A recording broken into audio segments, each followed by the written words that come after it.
Λοιπόν, γεια σας. Εδώ πέρα έχουμε ένα μεγάλο πυροτέχνημα. Ράβδο. Ράβδο, ναι. Και θα τα ανάψουμε, Γιώργος και Νίκος. Μισό λεπτό, βάζουμε και πέτρες μέσα για να είναι σούπερ σταθερό. Άλλη μου, έριξε. Ωραία, έλα. Ανάψε το. Τώρα Κάτσε εγώ λίγο, εγώ φεύγω λίγο μακριά.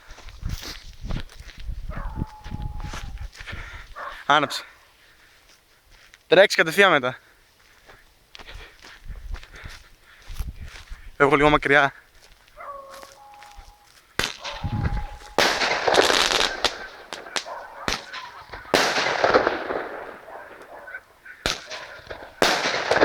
Δείτε το κάτω πως φεύγει.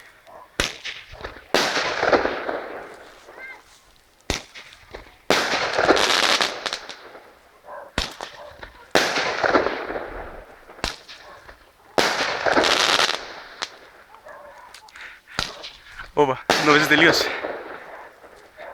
Τελείωσε. Ωραία, τελείωσε.